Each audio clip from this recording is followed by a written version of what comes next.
Carol. Good morning, Tom Sawyer. Morning, Carol and people.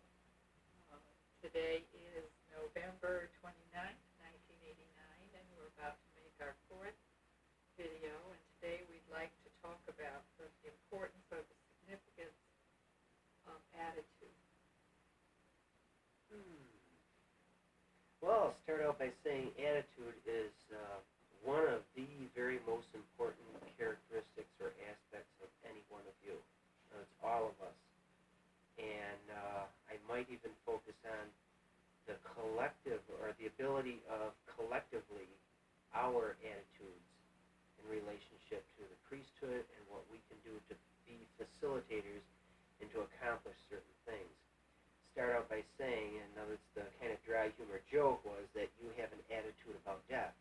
Well, each one of us do, and it can be stereotyped, it can be talked into, it can be changed. I don't really want to focus on our attitude to things that are ambiguous. I want to really focus on and share with you some of my thoughts regarding general attitudes, or your or my attitude in general, and that's not only changeable, but it can be changeable day by day, minute by minute, on an ongoing basis, and for the purpose of accomplishing extraordinary things. In fact, accomplishing ordinary things is a step in the right direction if it be consciously done. I've talked about free will many times, and I've made statements such as free will is more powerful. In other words, in so many words, the translated version would be that in the human condition, free will is as powerful as God, meaning that the gifts that God has given to us, in other words, the divinity within us, God has given us free will, and that can override or supersede karma, it can override or supersede decisions, cultural conditionings, preconceived ideas, and so on. Attitude is actually a form of free will, in that your general attitude, whereas it does have a degree of cultural conditioning, learned experiences, trial and error, the various things that create a certain attitude within any one of us, with free will, that attitude can be manipulated or changed. I used the example in another tape or in another talk one time where a very specific, in one location only, in the Middle East, a bombing was actually prevented by, as a love gesture, an attitudinal change of an individual. I don't recall now in my terrible memory the person's name, but in other words, he was to drive a car bomb into a United States checkpoint in the Middle East. And even though his religion demanded it of him, his morality, if you will, demanded it of him, his military job demanded it of him, his cultural conditioning and way of life demanded it of him, in that if he did not accomplish this bombing, he for sure would be instantly put to death by his peers, by his own people, and that it was illegal to not perform this bombing, and so on. And yet, in spite of all of that, when he drove the vehicle to the spot in which the bombing was to take place, he suddenly had feelings of love, some of which he's not able to describe. He had an overwhelming feeling of camaraderie among people that he didn't know, that he hadn't met yet. And to make a very long story short, I'm saying that he was love-bound by people like you and me. And that there were several of us in the priesthood as well as out of the priesthood who were on a conscious level aware of the individual and the location and the timing of this event. Now, in the capacity that I am at ease right now, and I'm feeling comfortable with Lynn and Carol and friends, and even people listening to this tape and so on, and it's because of that camaraderie, it's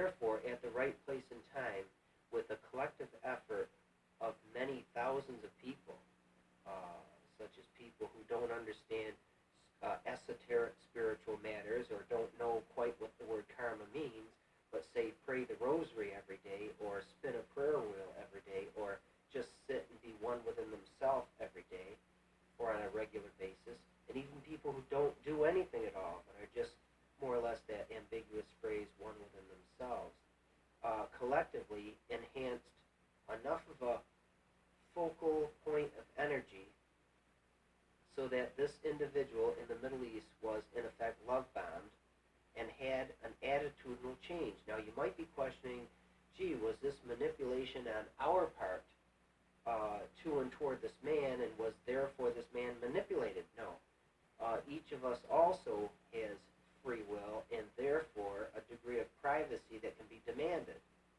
It's very unlikely that if a person not be receptive, that they can be moved or made or manipulated to accomplish or to change or to do anything. So therefore, with an understanding that this man was to a degree of receptivity toward compassion and love for the human condition, his attitude toward the demands of his job at hand was superseded by his recognition of compassion and love for humanity, for humankind. And therefore, he parked the truck, walked over to the checkpoint, and introduced himself and explained why he was there and what he was about to do, and that he feels as though he should no longer do that, and he's had an attitudinal change. That's really a very good example as to what can be accomplished.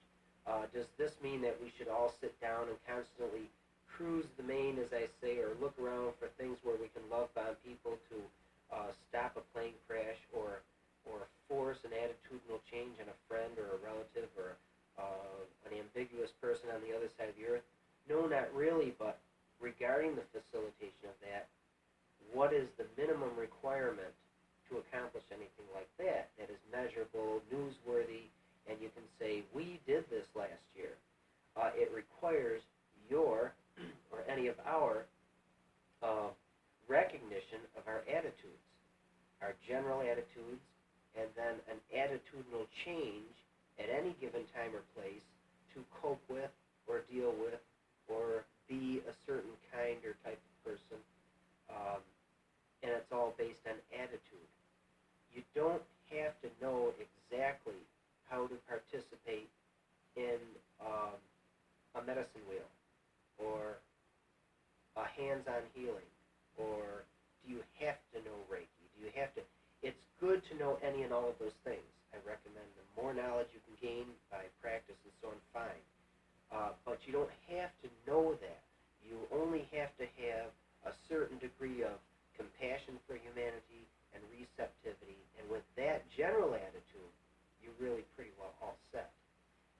Some of the things that we have actually accomplished, such as I have laid claim to the, in other words, with all due respect to that individual who had the attitudinal change, that we, many thousands of us, were available to him to facilitate the assistance that he required. I'm saying that if we were not receptive toward his needs, and that this opportunity, and I don't know if I said I or not. Notice I want to make sure I said that we, the collective effort, were aware of his existence, and that we were not available to assist him, that the bombing would have taken place. So if you twist that around, yes, we can brag and say that we prevented the bombing, but rather than to require that ego or that demand of pride and accomplishment, use that with all humbleness and even a degree of humility so that it not become a problem in itself, but also recognize that things can be changed on a worldwide, and I mean a very large word that I'm about to say, even a galactic level, with something as simplistic and simple as an attitudinal change. And why do I always say attitudinal change instead of just your attitude? Because in your degree of normalcy, now here you are listening to this tape and thinking about, geez, babbling a whole bunch of words, I'm hardly understanding him, or whatever degree of understanding you're having. You have a general attitude, and you can upgrade yourself or degrade yourself with an attitudinal change. In fact, almost everything that you accomplish or do requires a subtle degree of change of attitude.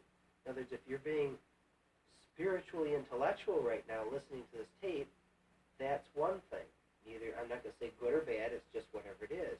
But if you're, for instance, just being a friend of mine who has been with me for several hours in Sedona or wherever, and you're listening to this tape and just saying, well, there's Tom's voice again and his blue sweater, and you're not really listening to what I'm saying, you're just enjoying my company, that can be the equivalent of being highly intellectual, listening to what the words that I'm saying, is agreeing or disagreeing and arguing and mulling over some of the information that I'm trying to share with you.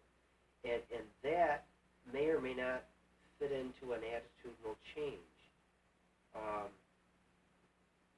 For us to become spiritually receptive and, say, more loving under the general heading of unconditional love, you will probably go through an attitudinal change. You will either experience it or not, but trust me when I say in order to do any of that, to be even receptive to that, your general attitudes will be focused on by your subconscious or superconscious, or hopefully even on a conscious level.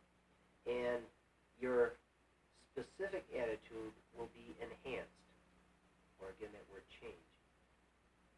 If we collectively sit down and fervently pray, now I'm using phrases that some people say, well, I don't believe in prayer. All right, whatever you fervently believe in other words, under the heading of love. In other words, if you're one within, then that's a good stepping stone to be one with everybody in the universe. And to reach out, and in other words, John Denver's quote in the song is, love is a light that shines from heart to heart. I love that. I mean, it's so symbolic. And that if you have the ability to first love yourself and have an overabundance of that to then pour outwardly to and toward other people, you can manipulate to a degree and focus that love for the purposes of positive change, positive enhancement.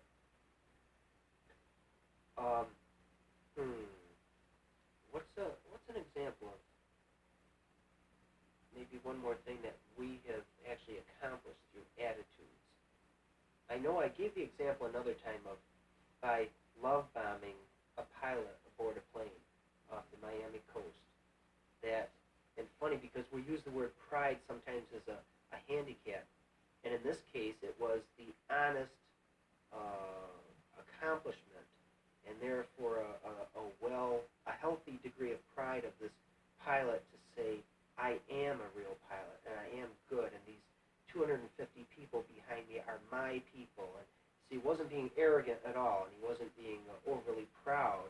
It was just an actual recognition of who he was at that moment. Yes, they were accomplishments, and they were accolades, and it was self-proclaimed, which sometimes we have to be careful of, but in this case, it just made him a little more proud and just sit up a little bit straighter and get in the actual position of flying the plane, even though it was on automatic pilot.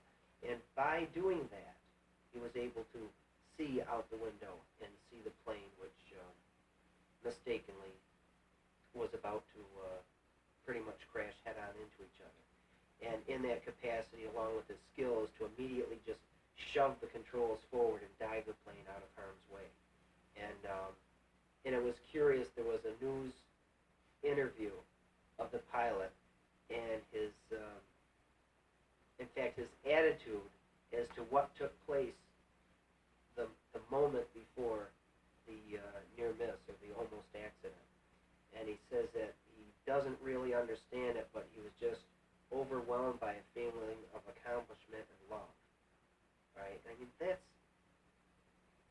how provable is that? I wouldn't want to prove it. I would never want to confront this pilot and say, are you aware that 100,000 people who are in love with life and in love with the earth and everybody around it and can love you unconditionally assisted you that day? I mean, what would that accomplish? That would maybe even disturb that pilot. It's best to leave things like that more subtle, leave it alone. I'm telling you this, and as an example, and to help you with your attitude right now regarding the feasibility of spiritual matters. And it's okay to use it for something like that, but not for the purposes of, say, outright bragging.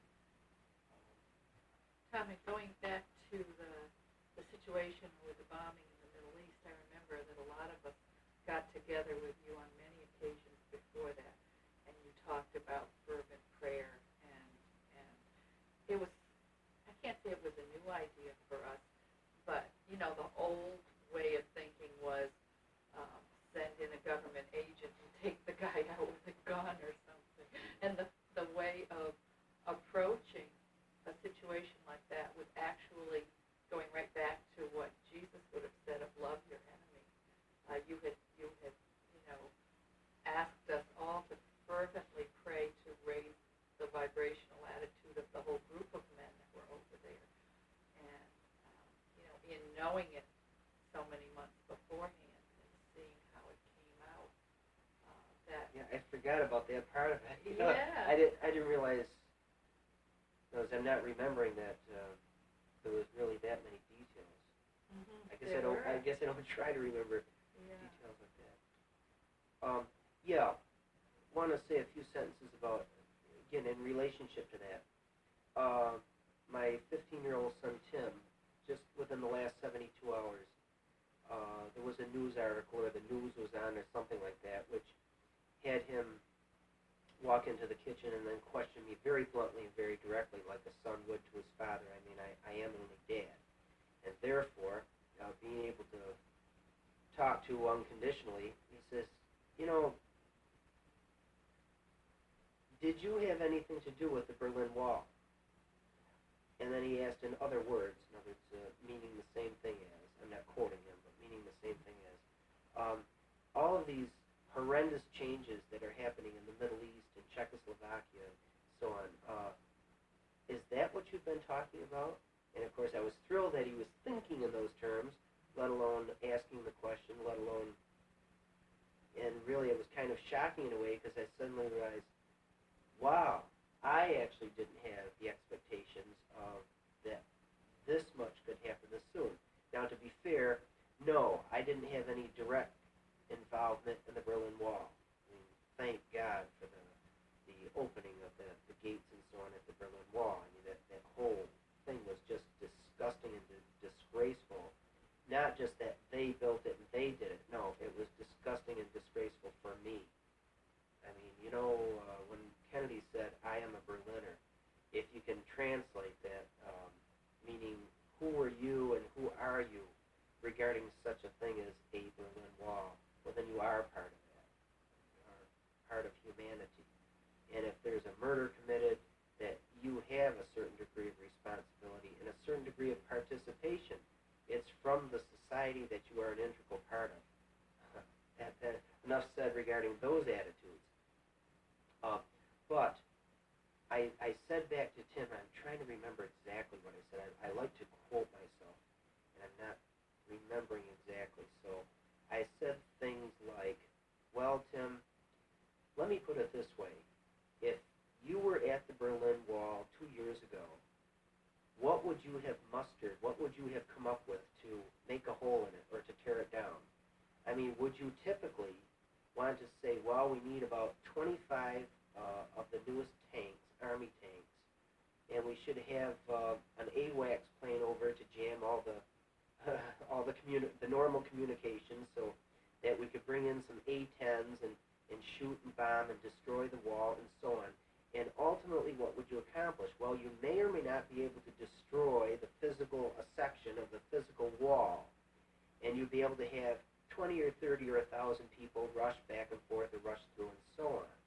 But politically and militaristically, you might win a one-day battle and still not actually accomplish anything at all. So what would you need? Would you need an actual realistic Star Wars laser gun to shoot the wall down? And I was getting to the point, I used a couple of other examples that Tim was very familiar with, and in reference to F-14s and so on that he's familiar with.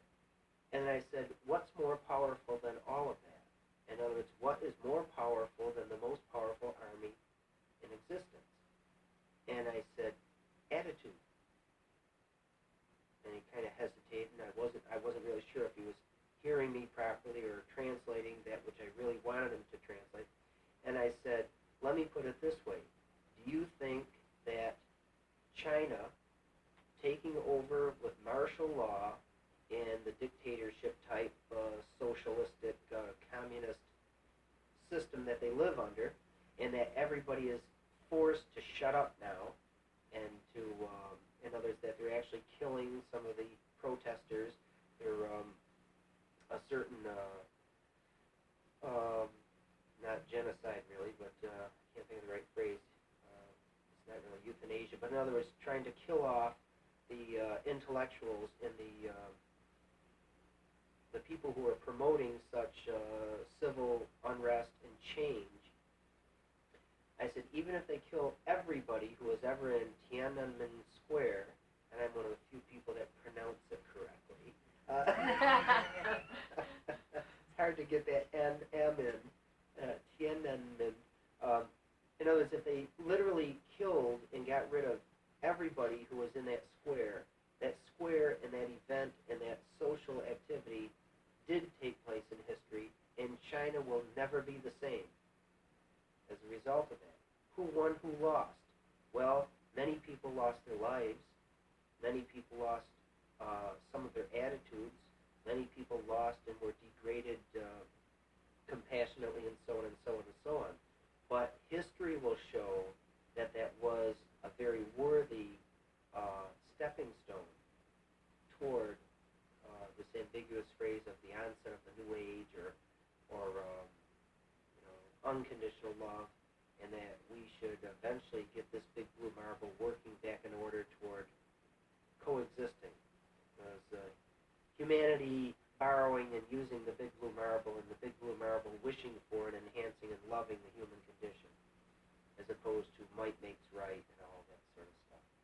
So then I gave Tim another example, saying, or bringing his attention to what is more powerful than the most powerful armies and so on.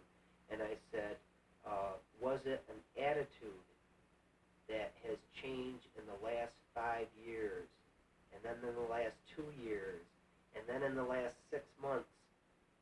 Was it the attitude of just the leaders, or was it a collective attitudinal change toward the people who prior had championed socialism or communism, or that form of communism, in Germany, in Czechoslovakia, in the Middle East, in South America? And what is really going on? Is some of this happening too fast, too soon, and typical of us, we should say, whoa, be careful, because this might be a big setup? There is manipulation going on, power plays in the business world, and so on. Yes, that's still going on. But just take a look around you. Take a look around every one of you. Take a look around us right now. Are things worse off or better off? And they say, oh, crime is up, drug abuse is rampant, and this and that. Well, with all due respect to the good old days, even if they be 6 months ago or 100 years ago, things are much better off right now. Regarding humanity and regarding attitudes, general attitudes. In other words, the level of general attitudes, the average attitude, is much more loving, much more humanistic, much more compassionate than it was 100 years ago. I mean, that's a judgment call on my part, but you check it out for yourself. I mean, honestly, and without prejudice, take a look around. You say, well, my personal relationship with my spouse is worse off than it was 3 years ago. Yeah. In other words, there we go with attitudinal changes. Measure those things, but then really look. Who are you right now compared to who were you? Were you the quiet subordinate of the relationship of 3 or 4 or 5 years ago? And yes, it might very well be more chaotic at the moment for a Tom and Elaine or anybody else or yourself or people that you know.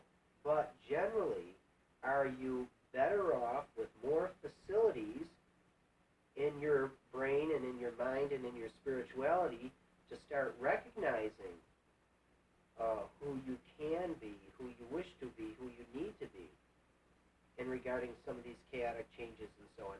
And that's what's known as attitude. And even though the immediate result of an attitudinal change might be chaotic or negative or bad or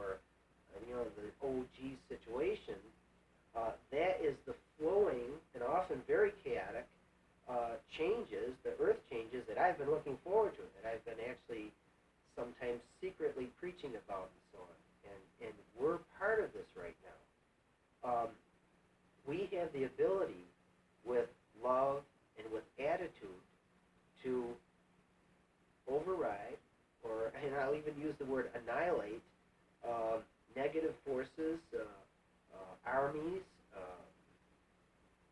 and I mean, should we dare prematurely point the finger at Czechoslovakia? I mean, look at what is taking place there. This is not just a revolt. This is not just civil unrest and demands, and therefore one or two public officials are saying, whoa, I better get out of here before I get hanged or killed or overthrown. No, these are attitudinal changes on the part of a lot of these officials. Socialism and communism and so on. And even democracy, you know, there's in the Latin America and South America and so on. Yeah, you're going to have the arrogance of some of the leaders down there who are simply militaristic and power people and say, no, I will stay in office no matter what because this is mine. There's the attitude. And you or I, or collectively, we may not be able to reach that person in a loving gesture, and they may need to be physically overthrown or thrown out. But take a look at the effect of the last 6 months or the last year regarding the degree of change and the permanent type changes that have taken place, which, you know, I mean, it's so much easier, quicker, faster, better, with an attitudinal change that is very shocking. I mean, am I just babbling on? I mean, to me, it's the events of the last couple of months in the very last part of '89. As a matter of fact, in a similar, so the subject that we're on, just this last night, I happened to open the book Heading Toward Omega, which I really should read sometime. And a friend of mine was pointing something out that, well, Tom, here's some statements of near-death experiencers back in, and then he looked at the date of the book, and he says, well, the book was published in as late as '84, and I said, well, I think that it was written in 1982. So he says, all right, well, 82, 84, he says, back a few years, and he says, and the statements in here, I mean, most of this book is actually outdated because it's saying things like, yeah, I can see a great deal of chaos and attitudinal changes which will take place by the end of 1989. And I got a little emotional, but then I laughed, and I said, oh, yeah, I can remember saying that. And, many of you who listen to this tape, you might have a copy of that book. And I'm saying that the book is pretty well out of date. Practically everything in that book, especially when it came to the psychic aspect and so on, it talked about the onset of nuclear war. There's many phrases and paragraphs in there that, for the purposes of confidentiality, and if you can possibly perceive that in 1982 there were attitudes and fears, subtle fears of myself and many other people who are written about in that book that said, yes, Ken, you can use this information, but you can't use my name, and you can't identify me with these particular quotes. The Kodak syndrome was talked about, and I'm saying this now, and you can read in the book, and you'll hear where it says, I don't even know if it identifies Rochester, but here's where in a major industry, there was a factory where there was some death and destruction going on, and how that a near-death experiencer was able to accomplish change of positive nature and save people's lives without getting anyone fired. I mean, oh yeah, you can say, wow, neat, that was clever, but it was done by changing the attitudes of the people, not by saying, hey, you're doing something immoral or illegal or wrong. It was just approaching these people either directly or indirectly, saying, we're making a profit and you're making a good product, but can we improve on the atmosphere around these people in those subtle ways like that?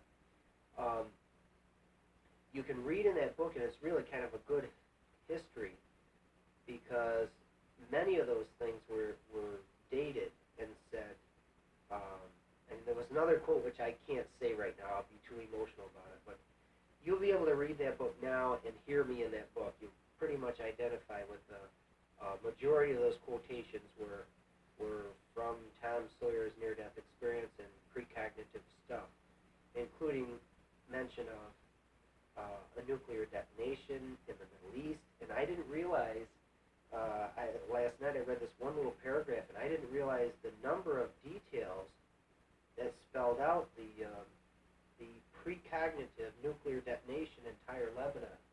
I don't believe I said Lebanon, but I did say the Middle East. And of course, I was dealing with when was this, and of course, that famous statement that Ken Ring tried to give me, purposely give me the wrong date so that I would say, oh no, and correct him and give the correct date. And the way I answered him was, he said, well, in other words, it will be in, say, the summer of 1991. And my immediate reaction was, oh no, it has to be an Olympic year. And then over the next several years, realizing, wait a minute, there are a couple of Olympic years between 1982 and 1988, and then, of course, it zeroed in on, and by the way, just for the record, that what a funny phrase, a deadline. But the deadline for that particular event was to have been, now it's precognitively, and it's almost a contradiction of terms, but precognitively, there was to have been that nuclear detonation by August 15th of 1988, which was not that long ago, a little over a year ago now. And with attitudes and so on, yes, we changed that. Now there's something where the attitudes to and toward and regarding the military were necessary, but in fact that was a circumstance where I could not do anything about it. Like I didn't go there and disconnect it. That certain special forces of the military were necessary to actually end up facilitating that. But it was brought on by attitudinal changes within the Pentagon saying, what's a near-death experience? And then eventually having certain individuals become interested in it and deriving some direct information, be it psychic or precognitive, from a near-death experiencer, and then many near-death experiencers. I don't by any means want anybody to think that it was a Tom Sawyer situation or that I did this. This was a collective effort, and that I might have assisted and participated with, say, locating the actual warehouse in Tyre, Lebanon, or Sur, Lebanon, and then somebody else was more accurate in pinpointing the time frame, and with assistance of all of us collectively, by way of conferences and so on, and just sharing and, actually very bluntly loving one another, that collectively we were able to muster enough information to convince the military that this was not only feasible, but this was to be. And it did go to the 11th hour, but it was facilitated. And it was facilitated not by these weird or fancy schmancy by title near-death experiencers or people who've had a very profound, spontaneous spiritual awakening, but it was facilitated with the assistance of, with the assistance of people with a more positive attitude. Tom, if the military had gotten involved on some level, in a way, I don't know how much they really did. I mean, they did in terms of finding and dismantling everything, but if at a certain point they'd gotten in the way of the prayers of the attitudinal change, then that man wouldn't have had the opportunity to have that spontaneous awakening. I don't know if that makes sense. Yeah, I didn't quite understand. Were you actually asking a question, or? Yeah, you had said that somehow having some kind of a connection to the Pentagon or whatever, and I thought that it almost didn't have any connection through any of the military powers on either side other than the power of prayer. I mean, it was like... Right, now specifically, are you talking about the nuclear detonation? Right. All right, because, well... Are you talking about the attitudes of people in military power changing? Well, no, I was trying to incorporate that, please don't get unrealistic about what I'm talking about. Because attitudinal changes are a necessity right now for the survival of mankind. Our general attitudes are not good enough.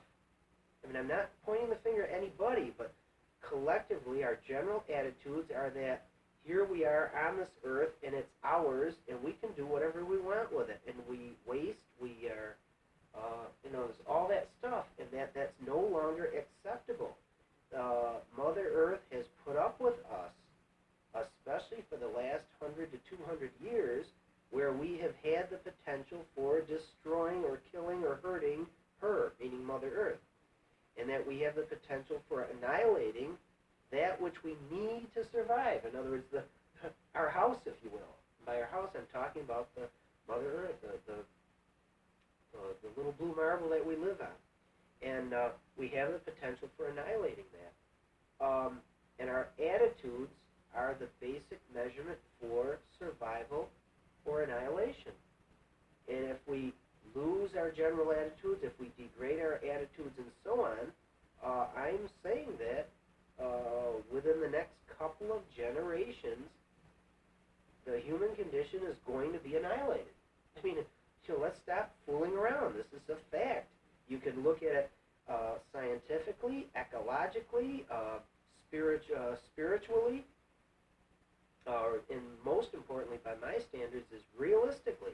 This is not a joke. This is not a new age phenomenon or anything else. This is simple fact, and that it's not just a nice thing, and you might feel more pleasant knowing that you've helped somebody out in the Middle East.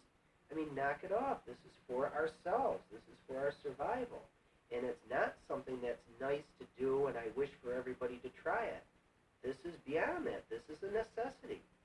And there are going to be those people, Noriega. I mean, I don't want to point the finger, but an attitudinal person like Noriega might have to be physically picked up and slammed down. I mean, and if this one person, and this one person's attitude is in the way of our survival, he may have to be annihilated. I mean, I'm not by any means advocating killing or anything else, but by annihilation. Removal of power. Right. I mean, nothing should stand in the way of the realistic and compassionate survival of the big blue marble of our lives, of our existence. In thinking about a person that's in a power like that, I know even on an everyday basis, bringing it right down into our own life, if we have somebody close to us in our life that every time we look at them, we go, that's a bad person, that's a person with a bad attitude, I hate that person, and they get sort of hate-bombed instead of love-bombed, or you just expect whenever you meet this person that they're going to be mean or negative or whatever, you give power to the negativity. Yeah. So if we're looking at a Noriega or a Gaddafi or whatever, and I always remember that quote from Eileen Caddy and Finhorn of expect the most wonderful things to happen. To expect that through prayer or through love gestures or through whatever, that a person's whole attitude, whether it's your next door neighbor or your husband or wife or somebody in power on the other side of the world, can have a real positive, loving turnaround. Instead of always expecting the worst of whatever comes into your life. It's true what you said. And Lynn, remind me, because you know how I get off on tangents.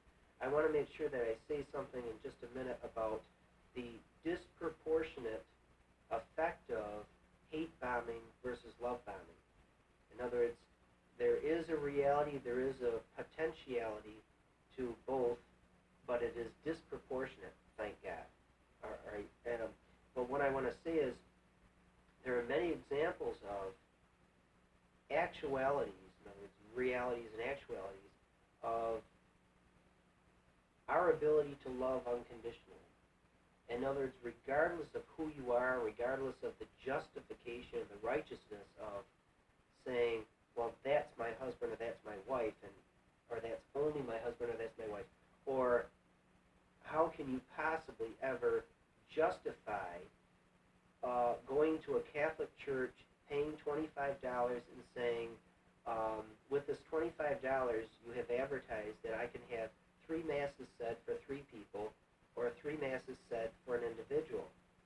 And I personally did that and chose a Mass be said for Dr. Charles Flynn, for Father Dennis Bonsignor, and for Adolf Hitler. And the priest wrote down on the card for me, filled it out, and he stopped when he started to make the A of Adolf Hitler. And he looked at me and, of course, was realistically saying, you know, are you making a joke? Are you out of your mind? What is the story?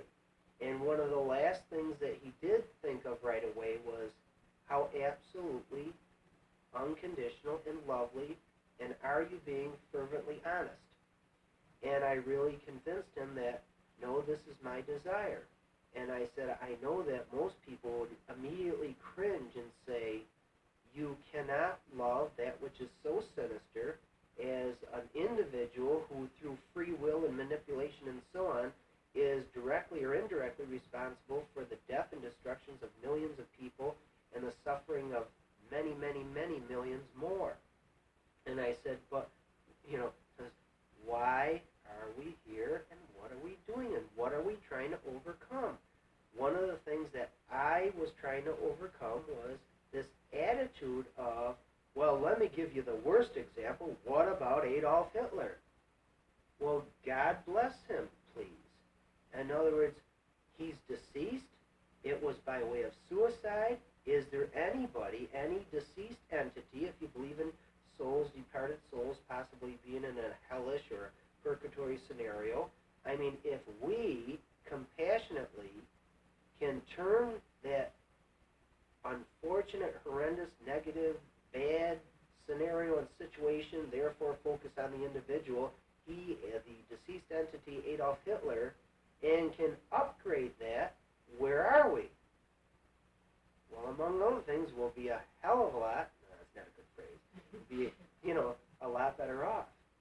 And I was being honest, and the priest very hesitantly allowed that to be said, in other words, allowed the Mass to be said, for the spirituality of Adolf Hitler.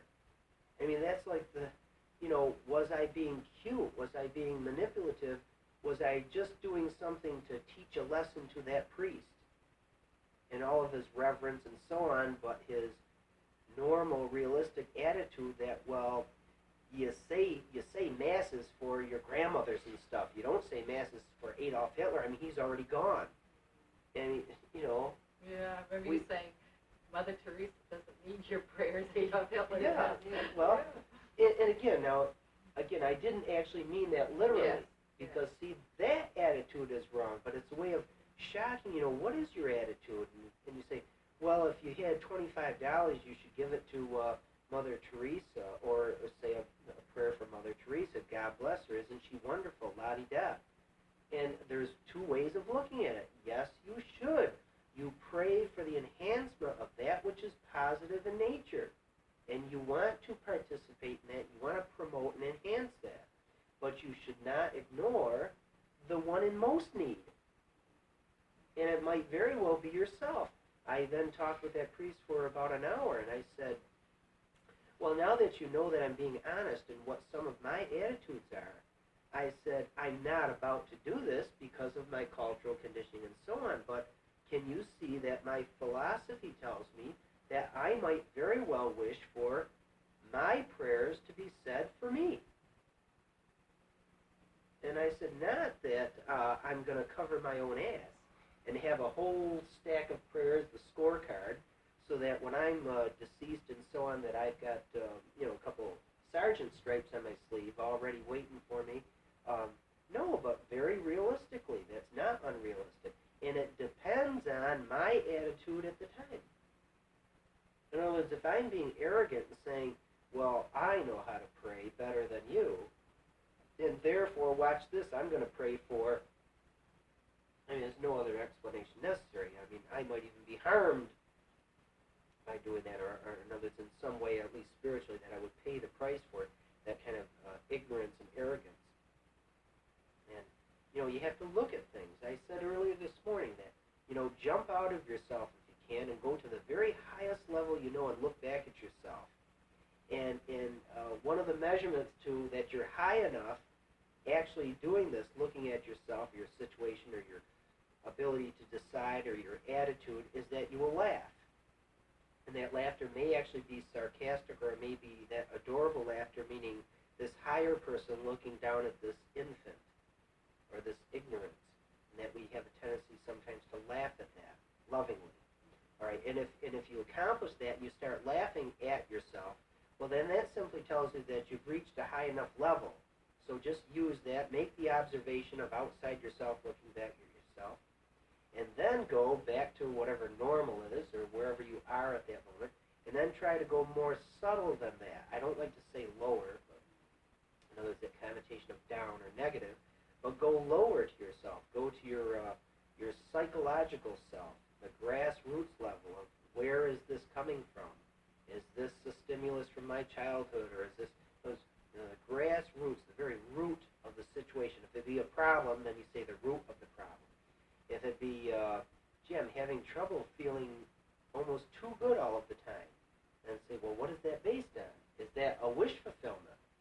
In other words, am I, Tom Sawyer, just still off in some cocky dream world that I have been to the light and I will be in the light again, and this is just a temporary la-di-da, here I am, always smiling? I mean, that can be, you can actually have an incorrect attitude regarding it. I can have an incorrect, and that's a judgmental statement. How do you say it without being judgmental?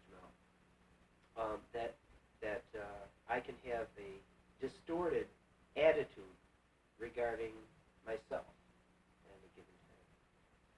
Whew, nice stuff.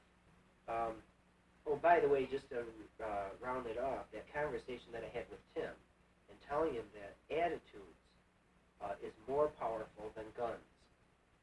And in other words, he understood it, and he just kind of like looked and shook his head yes. In other words, he was perceiving that which I was trying to tell him and show him, and that he got enough measurements to answer his question. And I was very realistic, saying, no, Tim, the Melchizedek priesthood did not take a hammer and chisel and take the first chunk out of the wall. And I was, no, we didn't do that. How many people were even aware that something like that was available or going on? No, it doesn't work that way. It doesn't have to work that way. It can very well be, and you may be moved to do something or travel somewhere or go somewhere.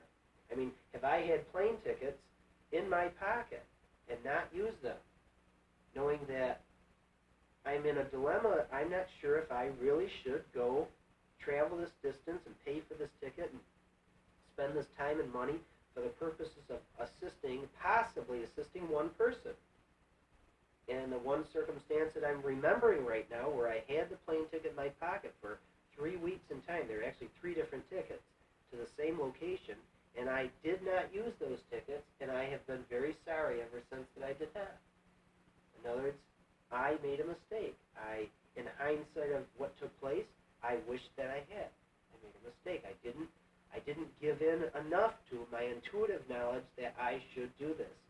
And I was a little too realistic with Elaine's suggestion that, this is a lot of money, and are you going to be able to ever do this again? Notice we don't have enough money to have you jump in the plane and go and hug somebody in another part of the United States. And how much value is that? Now, there's a rationalization. The rationalization. I don't want to maybe misconstrue that as saying irrationalization. And I made that mistake, and that's history. On the other hand, was that, in effect, a learning experience to balancing carefully that I was being very realistic and methodical and so on, and compassionate toward, do I have a greater obligation for my wife Elaine and the well-being of my family, my 2 sons, compared to a single individual somewhere else in the United States? And we have to make those trade-offs. Now, I know that we could have survived as a family and been just as well off, having spent that several $100s and gone and hugged that person. So I can be judgmental in hindsight, saying I wish that I had. But I made a decision that no, the normal security and realistic finances, all the things that are a trade-off, and I had the right and a correct attitude for making that decision. I can't blame myself for my attitude at the time and the decision that I made. I can be judgmental in hindsight of that, saying that in hindsight of everything, in other words, that which I've learned I wish that I'd used a little more of my intuition. Again, that attitude that is intuition. And again, the cautions that we have to be careful of, balancing between, some people, the different phrases that we use, like reality. So this is the reality. You are moved to Sedona, Arizona permanently, but do you have the finances? Because what are you going to do? Go and sit on I better not say that. Goodbye. If you need me, my new address is Bell Rock. In fact, you even know the spot, from where we met each day, just up a little higher and a little bit to the right. And few people know that there's a little tree up there. You know where the little tree is? All right, it's on one of those ledges, and it's up almost to the top. And Mike McGinnis knows where it is. And I know he has a photograph of it. Mike, if you're listening, I want a copy of the photograph of the little tree that I want to claim as my spot. Again, where do you draw the line? Yes, a vacation. I'm searching now to see if I can get my son Tim or Todd with me there next year or another year, go back there. But is it unrealistic for me to be there? Yes, I already know this. Yes, it is, because I'm one of the few lucky people that knows that I am where I'm supposed to be, and comfortably so. Even though it's snowing out right now and everything else, that my place is currently, and for the near future, Rochester, New York. And it's funny because they have little name cards, Tom Sawyer of America, but in America for right now, as opposed to the Middle East or in Berlin or anywhere else. And of course, I try to have those grassroots numbers, that reality that this is where I'm supposed to be, even though with my attitude and whatever else I can facilitate making a videotape like this, and so on, I can reach out to anywhere in the world and anywhere in the universe, because I'm talking about in the middle of the night when I'm usually or mostly alone and still. People are sometimes surprised as to where you can go and what you can do. Been getting into the Sedona trip. A couple weeks ago, about 100 of us went out there, and I think we all had different expectations as to what we were going to receive, what our attitudes would be when we got out there, what we were receiving from ourselves, or what we were thinking that we were going to get from somebody else, or whatever. And I think a lot of us came back going into a real evaluation of our lives and our attitudes. And I know a lot of us have had a pretty rough time of it, but I think we're coming out of it with a real sense of what this is all about and how we fit into the work.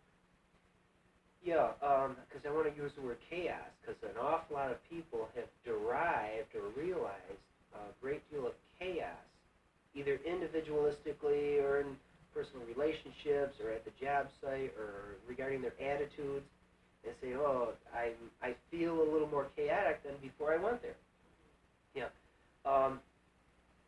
First of all, for anybody who isn't familiar with the Sedona trip, it was, of course, the opportunity to be there and do that and so on. But that was up. In fact, I don't even know, Carol, was that designed because of the time frame? Oh, yes. It was chosen that we... All right. I mean, I don't even know that. Yeah. It was more synchronistic to me. Yeah, the guidance Dan got was that we were to be there on the full moon of November. Yeah, perfect. And it did fall in line with the all right, because, see, again, in fact, I can't even recall now, like with you specifically, as to if you asked me the question, is this time frame significant to you at all? Mm-hmm. Do you have any I don't think inclination? We actually did. Well, because prior to the trip, I had already talked about, from my point of view, in other words, I don't read the bulletins or the books or I know I'm very ignorant regarding astrology or numerology and things of that nature that can either predict or have an indication that this is a priority time as opposed to any other time, and that if there's going to be, a great influx of spiritual energy, what would be the best scenario for me? Should I go to work that day? Should I be on Bell Rock? Should I be in Cathedral Rock? or should I be at Airport Mesa? Wow, fantastic. So I had very little expectations, me personally. In fact, I was probably the most ignorant person regarding the location, meaning Sedona, Arizona. Why are we going there? Who is going? I was almost caught off guard. My attitude at the time was, when you first hinted that, would you like to go, Tom, was, oh, of course, I want to go anywhere all the time with everybody. But no, that doesn't make much sense. In other words, does Tom Sawyer wish to or really need to go to a place like California or Sedona, Arizona? And it was, no, that's not justifiable. First of all, there would be money involved. It wouldn't be worth the money just for me to have another vacation or go and chat with another group of people, either at my expense or anybody's expense. And then it was also, no, I don't feel as though I will get anything additionally out of being somewhere else than wherever I will be. And I had not actually planned on being anywhere in particular during that time frame that I said was that full 7-day period from weekend to weekend. And I'm not even recalling the dates, but so that would be November. Yeah, that would have been. That's Actually, that was the week after we got back, the weekend to weekend, the 12th through the 17th. Well, all right, no, and as I said that right, meaning the week that we were there. Okay. As I talked about that weekend to weekend. It was that 7-day week. The 5th through the 12th. Not to be confused with, and additionally, I probably said the same sentences regarding led right into the next week. That following weekend, which was, by my standards, as I'm recalling, I got such a terrible memory of things like that, but was it a 72-hour period of time? Because it was like 3 or 4 days. Friday through Sunday, 17th, 18th. Right, and then again, the exact math involved, or the dates on that, some of that was, those I focused additionally on that following weekend because of information that I got from many sources, including you, and from Sedona, and then from other people around the country. So again, I always have a difficult time with time, and I can have a reference point of either a date or, within the next 2 weeks, I'll say often, or in, sometimes I go by the seasons. No, often the best I can do is say, well, in the very warm weather of August, and that means factually that it will be one of the warmest days, and it will be in August, but I can't make the association to number days or so on. Maybe that's why I can't do astrology and numerology. I might have a handicap with math or numbers. Or I might just be a spiritual airhead and know that this is all an illusion, there's no such thing as time. It's only the isness of the now. I mean, actually, though, I do have a day-by-day problem. It's one of my, it hasn't really hurt me, I don't think, but at times it's been inconvenienced, my inability to focus in on calendars or times or numbers and dates. But at any rate, yeah, I had certain expectations of the influx of spiritual energy of that time frame regarding the trip itself and then the weekend after. But that was okay for me, and I had no over or under expectations at all. And I didn't really have very many preconceived ideas whatsoever. In other words, regarding my participation in that time frame, as well as the participation of all of you people, or all of we people, I could have been anywhere and still felt fully comfortable that I was an integral part of not only our group or the group, but other groups, and the biggest group of all, meaning the human condition. It was everybody on the big blue marble. And in other words, let me put it this way, it was not necessary for me to go prior to leaving on the trip. Now, as things developed extremely synchronistically, and the fortune that I was able to go, and especially I have to focus in, I can't help it, on Elaine's ability to go. Right. I mean, that was just... talk about attitudinal changes. Again, videotape. Right. You know, if we could have on this videotape, I mean, just followed, no dialogue at all, just followed and shown physically, visually, shown Elaine a week before the Sedona trip, And then this day, no matter what's happening in her life right now, in other words, the fact that she's in a chaotic state of losing her job, which should be devastating for most people, especially an Elaine Sawyer, being, that's such a priority in her life, and that it represents her self-esteem, her self-worth, where many people are luckier saying, well, this is simply employment for the money to be who I am, to enhance the person that I am. With Elaine, it's more of a representation of it. It's such...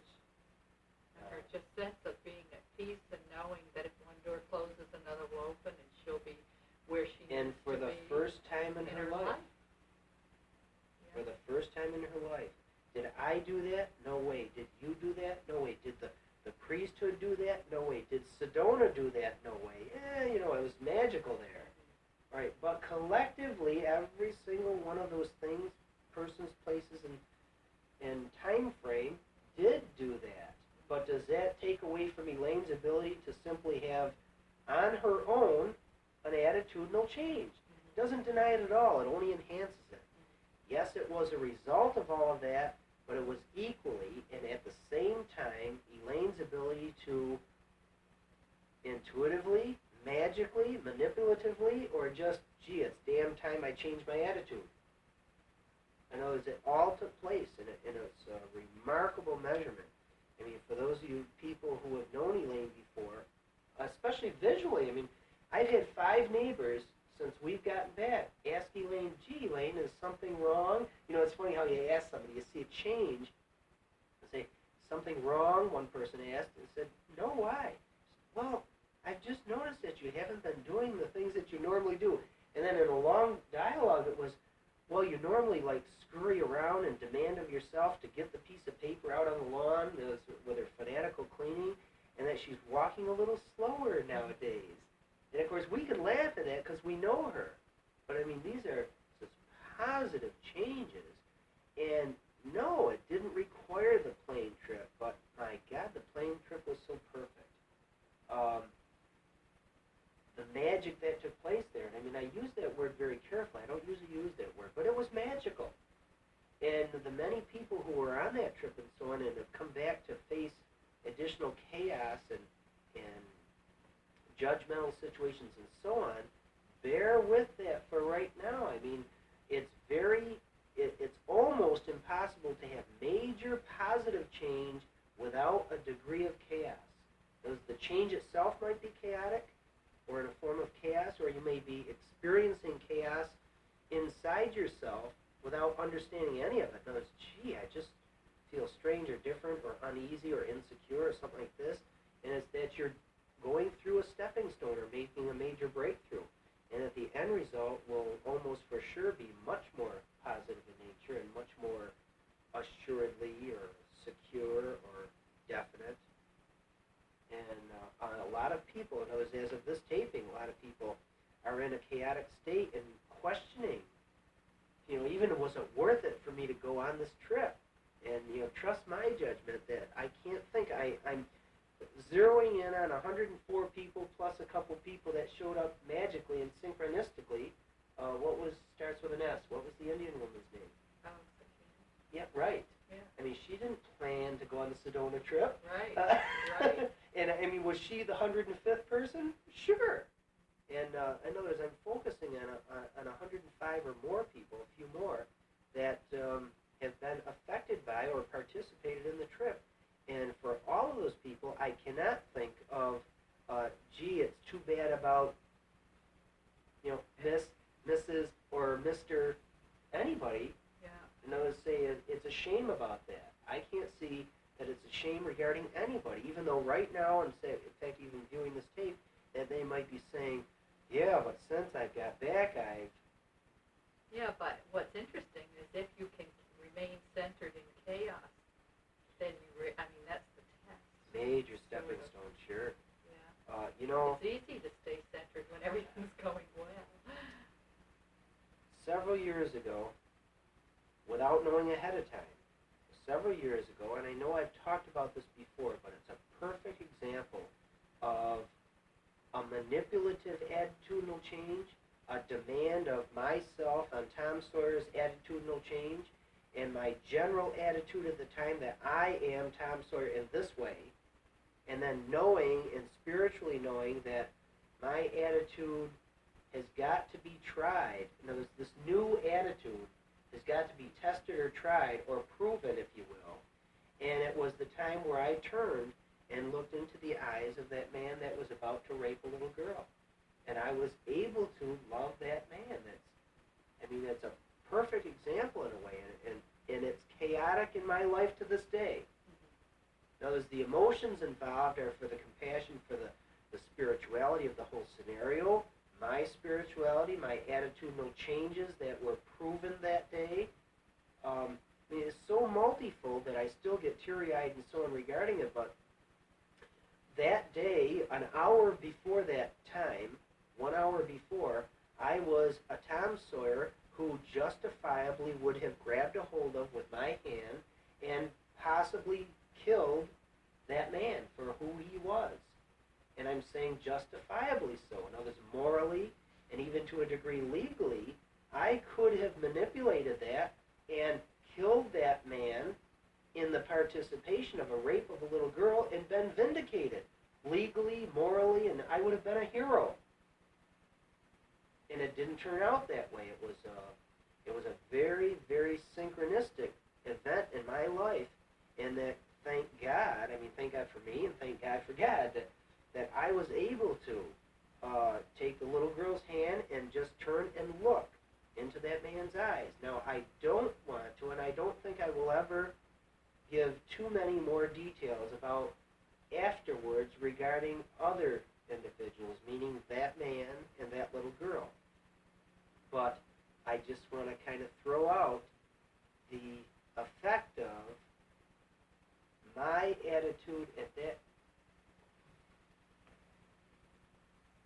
my newly forced attitude at that moment, and what did my new attitude at that instant have to do with and within that man. Because that man was just a short distance away, and he was also looking straight into my eyes. And what did he experience? Did he know that I knew who he was? Probably not. But what effect, if any, did my eyesight and my being and my attitude have on that man?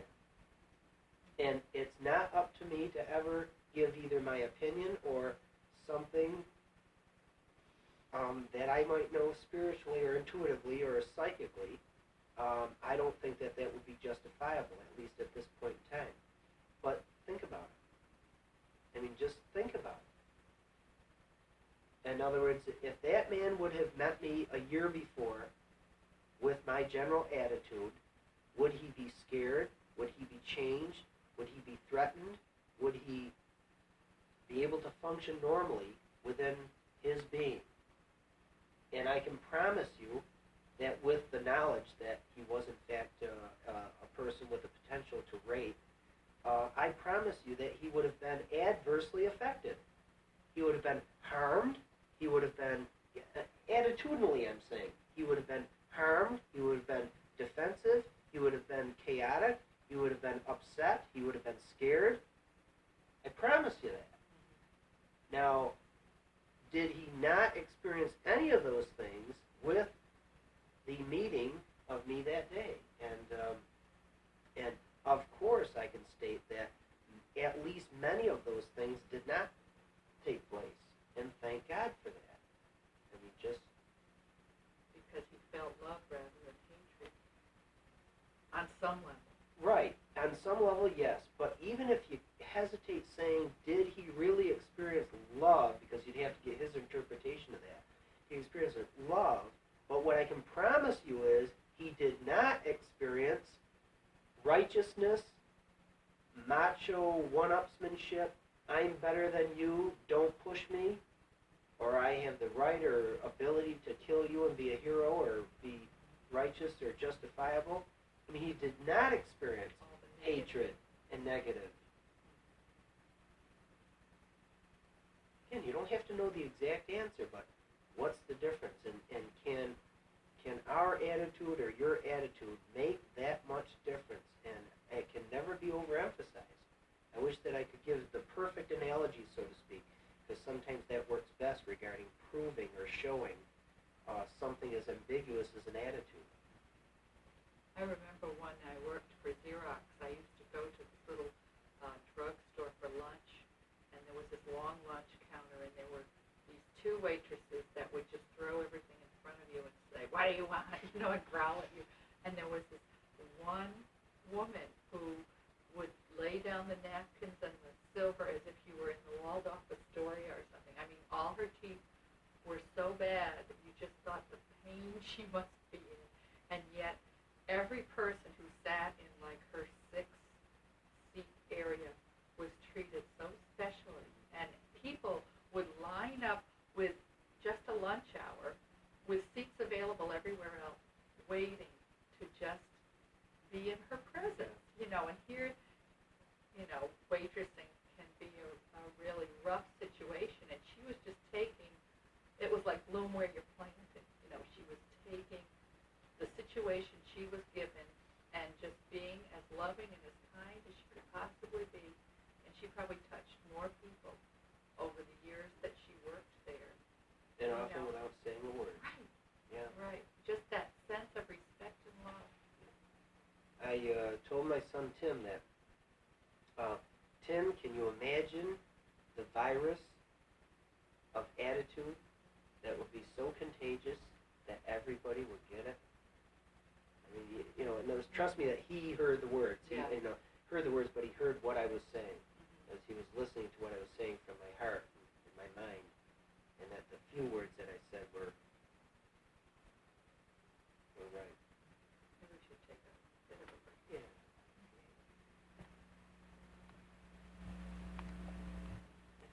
What? I said, you know, how I knew they were still here? Every 15 minutes I hear like a giggle, and then it's like die down. I'd be like, oh, they must have left it. And There are things in nature and spirituality that are so serious that all you can do is laugh. Are we going? Yes, we're going. Okay. We're going to bring you back to love bombing versus hate bombing. Yeah, and what was that other word I used? The disproportionate. Yeah, thank you. Disproportionate love bombing versus hate bombing.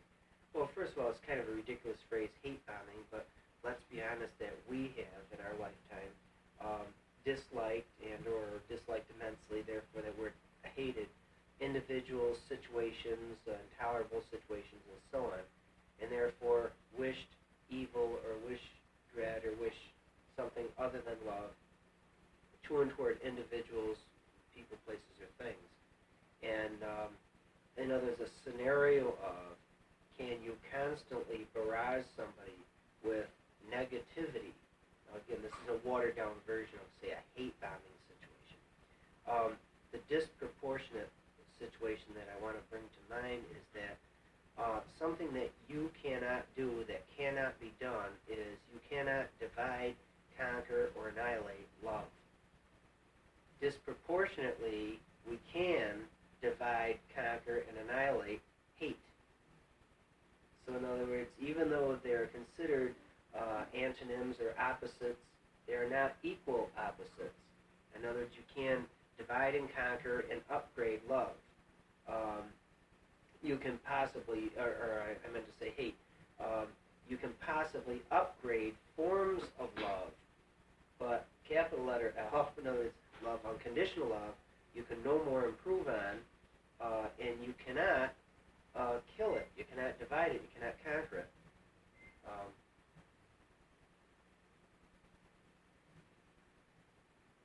Yeah, Tim Sawyer. yeah. Would you like to come in and listen? No. Okay. Thank you. I love you.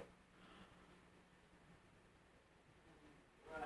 Yeah, we talked about our conversation last night when I was talking about attitudes in regards to Czechoslovakia and so on. Okay, so we're just finishing that tape up. Did does this mean that I can still use 30 seconds of microwave? Yeah, no, we don't need the interruption, all right? But I love you anyway. Yes, but I love you anyway. We should go right into loving relationships There you between go. parents and Yes. teenagers. Oh, yeah, in fact, just let me summarize the disproportionate situation. Attitudinal changes.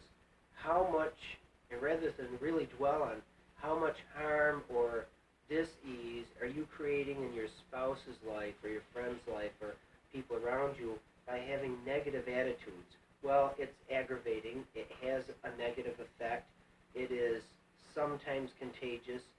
You can sometimes promulgate dis-ease or a disease or hatred and things of that nature by walking around with a negative attitude, or shall we dare say the worst scenario of walking around with any kind of hatred in your heart or in your mind.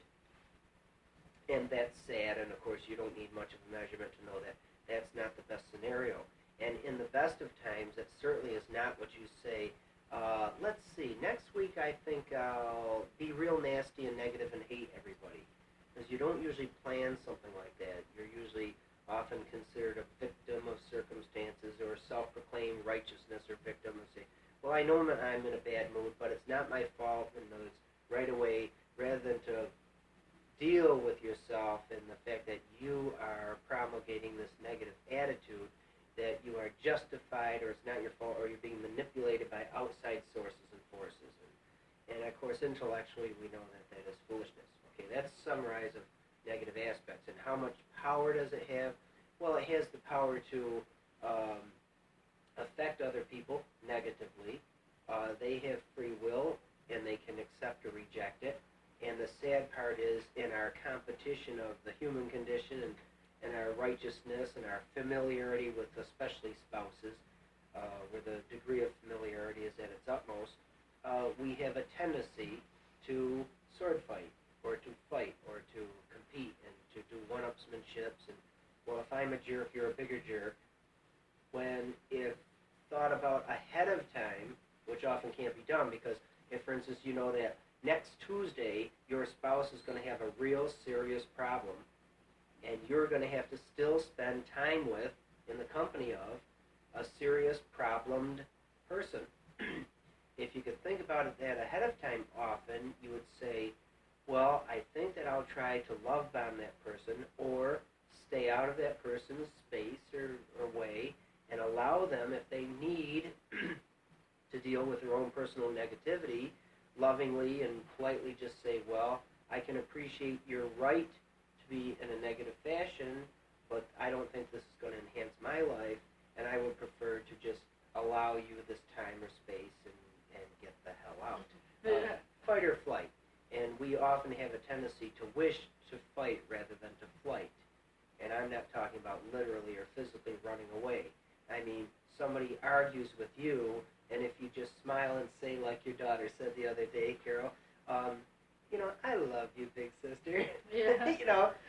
And often, and again, now attitudes. Now, you know as well as I do, she was thinking both that this is a non-confrontational way, but it's also, she was thinking simultaneously, I'm as sure as I can be, that this was the worst name-calling that she could do. Mm-hmm. Because she's plowing right back into the negative that was forced onto her, so to speak. Right. And she's just doing the mirrored image, and sometimes that's more devastating because we humans have a tendency not to want to admit to our own inadequacies. And that it's not my fault I'm in a bad mood, she, he, or it, outside sources and forces. Yeah. So with free will and so on, we have the right to accept or reject all of that. And somebody says, yeah, well, when somebody's pounding the hell out of you physically, you're going to reject that? Well, that's too late to think in terms of acceptance or rejection. The time was maybe way back 25 years ago in Tom Sawyer's life, and the very, very first time that I nudged, pushed, shoved, or raised my voice to an Elaine Powers, who became Elaine Sawyer in spite of all of that, and the very first time that I did that voluntarily, if instead of cowing down and saying nothing and having the argument argument stop and having it mechanically work for me, because I'm the victor because I made you shut up and made you stop saying or doing this thing, or I nudged you and that scared you enough to put you in your place. I mean, I'm purposely saying this arrogantly. If that very first time something like that happened, instead of accepting my superiority, my dominance, and these are quotes, I don't mean these literally, because somebody's sitting there thinking, oh my God, did he really think he was superior? Well, in fact, I did. And at that time I did, so yes to that. But no, it's the superiority, the dominance, that's maybe even a better phrase, because did in fact Elaine, the very first time that happened, accept her responsibility for being a subordinate, the dictionary definition of subordinate, and that I was the dominant person, and that she said, yes, if you raise your voice, I will stop and it will work, temporarily as it may be. But in other words, this is fight or flight, and I raise my voice or nudge her, and she cows down and stops, and I'm the victor, at least mentally, at least psychologically. So that progressed over 20-some years of marriage into a pattern and so on. Now, is this my fault for being stupid enough to not see that this is the person that I love? And if I planned a day ahead, I know I really love Elaine. I mean, in fact, I'm thinking of marrying this girl. I think I'll nudge her, or I think I'll raise my voice and scare her. You see, it doesn't happen that way. It happens much more subtly than that. And where does the original acceptance or rejection come into what turned out to be a degree of physical abuse in our marriage? From me toward Elaine, mostly, of the physical. I'm bigger, stronger than she is. And have I ever slapped Elaine? I'm sorry to say yes, that I have. And in other words, and by no means am I going to say, well, it's not my fault because she accepted it. See? That's not the time to consider fight or flight or acceptance or rejection. But regarding anything, even as intensive as that, what if the second time I did that, not so necessarily the first time, because a gentle little nudge or the pushing for power, who's going to be the boss in this house, you or me? And it doesn't much matter, because again, acceptance or rejection, it can be either the male or the female or whomever. In other words, live-in partners, it can be anybody, either one or the other. It's rarely both equally. It's very often regarding aspects and so on that there is a dominant person with finances, a dominant person with decisions. In emergency situations, one serves, the other leads, so to speak. And so rather than to figure things like that out, it's usually testing. It's usually, there are people who demand to be leaders. There you have confrontations. But then the first time that that's confronted with, do we or do you or does anybody accept it or reject it? And that's when you have the ability. Now, the second or third time that, say, for instance, I raise my voice with the nudge, in other words, the first physical confrontation of, well, I told you to shut up and you're not shutting up now, damn it, shut up, and a nudge, say, with an elbow or something like that, or eventually a slap, if she, Elaine, or somebody else would have interfered with love in their heart and said, I don't mean to interfere, or, however you start out, kind of break the ice and just say, but did it occur to you, or does it occur to you, that you are actually maliciously nudging or hitting Elaine? And is this what you, Tom, really want to do? Or is this what you, Elaine, want to expect the next time? And if you don't expect it, even if you say the third or fourth or fifth time, don't ever do that again, it may be too late to simply declare in your, I hate to say this word, but in this inferiority way, as in it, already having taken the position and the role playing of a subordinate, yelling out, I'm declaring that you can never do that to me again. It may be too late. It may have to have intervention of counseling or whatever. I know this 25 years later, it's, I promise you, a lot more difficult for a Tom Sawyer to even realize that, never mind the immediate justification of there was nothing else I could do, she was going crazy, smashing things, I had to hit her. Or I had to grab a hold of her to stop her from hurting somebody else. Or, there's a scenario that I'm making up. because I don't want to give you the idea that it's ever come to that bad regarding anybody. But it does. I mean, it does for ordinary people. And at that point, it's almost ridiculous to stop and try to consider preventing that. So when it comes to that acceptance or rejection, and again, almost a good versus evil, meaning negative attitudes and their effect on people and the effect on yourself, the people around you, and how is that promulgated, how is that built on, how is that continued, compared to our ability at any time at all.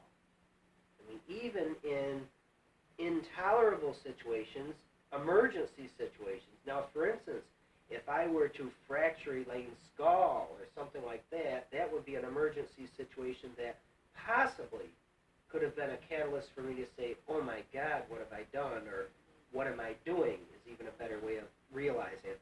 What am I doing? This was never my intentions. This is not who I want to be. And that sometimes, rarely, but sometimes works. But more properly, an attitudinal change toward, and which is available to everybody all the time. In other words, inside your mind or any one of our minds say, well, this to me is some kind of a game. Never mind the sarcastic attitude that this isn't real, that it's a game. No, I mean it's very real. It's a real game, and that the rules for this game are that you escalate in an argument, I yell, and you shut up. And that can be construed as because it's repeated over and over again over a period of years and developed and promulgated that, well, guess what? This is ridiculous. Why am I yelling at somebody I love? Or why am I yelling in front of myself? I don't want people around me yelling, so why am I doing it? I mean, I'm not doing myself what I want to be like. And then just saying in your mind, what can I do about this? Well, one of the easiest things to do is change the rules of the game.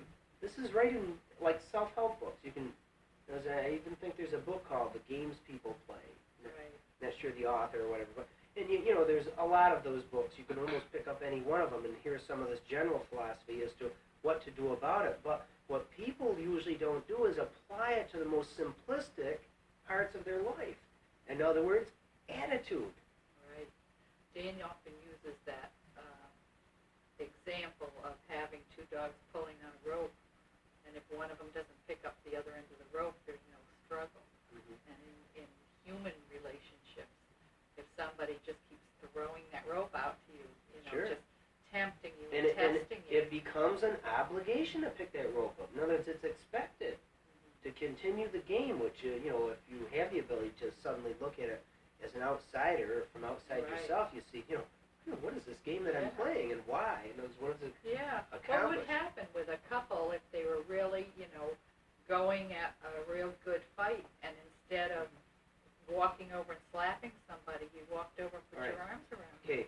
That's a change of attitude. Right, it's a change of attitude, but now here's what's important, because this is like, okay, I hear you, Tom, philosophizing and so on, but damn it all, I'm pissed at my husband today, and I can't do this right now.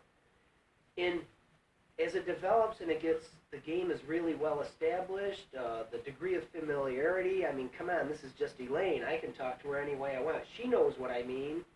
All right. Boy, I've learned a lot in the last couple of years. All right, just regarding that and the degree of familiarity, be careful of having over expectations. Something that has taken you months, weeks, years, in my case I'm talking about something that took 25 years or more to develop, you're not going to suddenly be in there, yeah, well, I don't like your attitude either. What did you say? No, you don't dare miss a word of it. What did you say? And then I suddenly go, oh, here I go. I know, I'm going to go over and hug her. And, you know, the attitude involved is correct. Right. But then the grassroots, realistic facilitation, you go over and try to hug, you're probably going to get a sore jaw.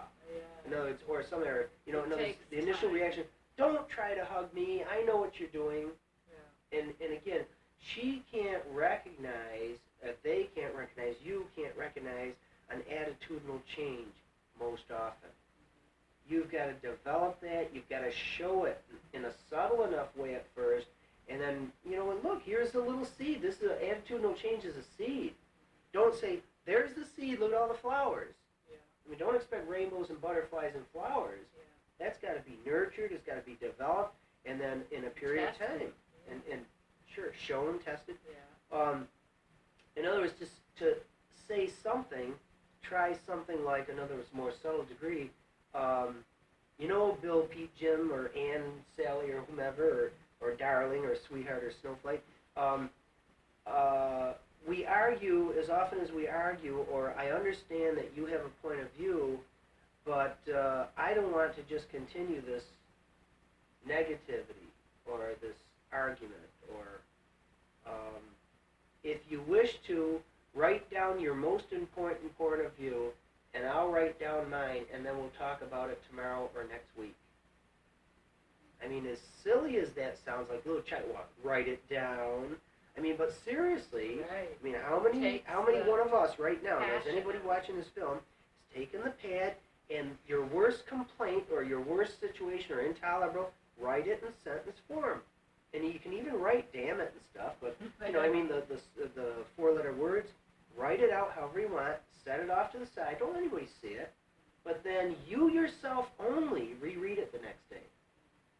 Because you're going to be in a different attitude, a different frame of mind, and it can either totally lose its significance, meaning this is just a built-up deal of stress and I have to ventilate, so I called you a jerk because you stubbed your toe, or something normal, or you dropped a dish, and I just say, damn it, I can't stand, all the sentences that follow that. It really had nothing to do with the immediate incident. Attitudes. I'm listening to myself, and it's becoming more and more important, more and more involved. What was the thing you just mentioned that we should talk about? No, it's more into the reality of the relationships. It was to even give examples of, like, some of the people in the audience here and us right here. Without giving intimate or private details, but scenarios that people associate with. I've already said regarding, like, escalative type arguments.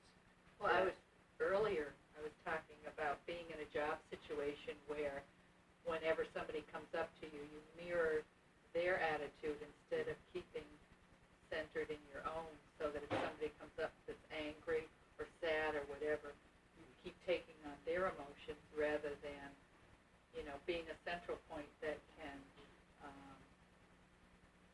turn a whole work situation around just by staying positive. Yeah, a lot of examples like that. But I think that most everybody can understand what you're saying. Yeah. What about if you're having discussion and the one person has an opinion and another person has a different opinion? It's not opposite or bad or anything, it's just different, and yet the first person won't accept it because they think that if you're not with me, you're against me. Mm-hmm.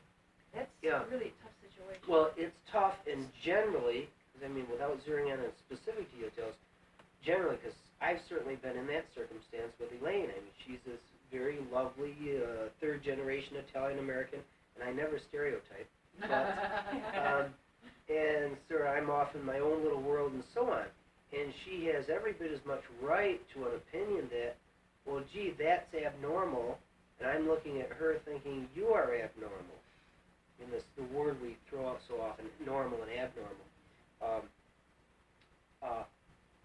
Honesty is one of the things that works at all, but to give that person some degree of satisfaction, the quick little statement say, well, I appreciate your opinion, and I appreciate your right to have a different opinion than mine. But again, say another sentence or two. Say, I'm trying to think of an example.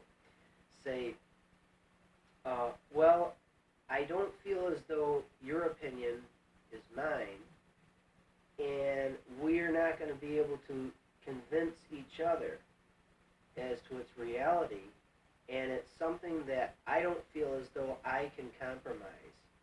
And then even put in a question form. Do you think it's possible at all that you might compromise?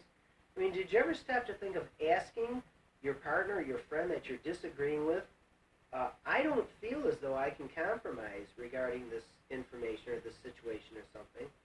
Do you think you could? So you're not telling them to compromise with you. You're asking them very bluntly. Yeah, that's tough. Well, Again, you know what I get? You know what you get back? Bullshit.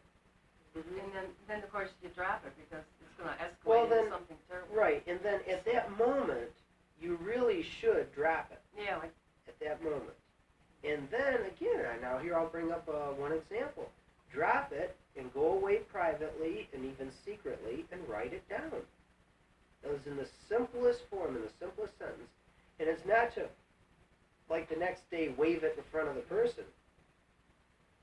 But possibly, well, one of the things that I used once regarding something similar to that was I went to a restaurant.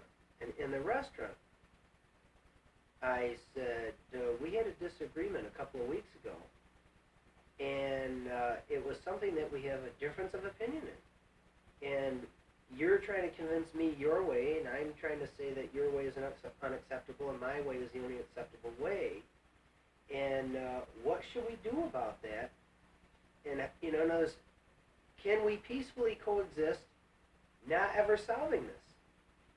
Notice the things that are unsolvable. Agree to disagree. Yeah, agree. That's good. yeah, it's good. Agree to disagree. Can we peacefully coexist? And then there are situations in people's lives where two individuals will not be able to feel comfortable with their disagreement. And that's when you seriously have to consider yourself in your relationship. I mean, don't always say, well, I'm not sure about my relationship because he or she. I mean, no, that's when you have to really deal as best you can with your participation in your relationship. In other words, really investigate thoroughly what is it in you that makes this a priority. What is it in you that makes you, that you cannot give in? Is it just absolutely against your cultural conditioning? Because attitude can change that. Is it against your morality? Well, attitude can change some of those things, but there's an example where your morality, that line, that specific line, in fact, morality regarding sexuality. In other words, if a person, never mind if it's based on a psychological inadequacy or not, but if in their mind they say that I will not do this type of sexual activity, and whether you like it or not, you have to give in to that person. I mean, any other compromise is a form of rape.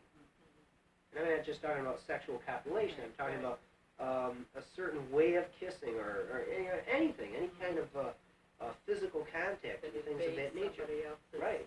And if it's, that's I had a difficult time with things like that because, I mean, just get into this little aspect of it, because I was always able to manipulate or convince Elaine that it's either okay or this is something that I want.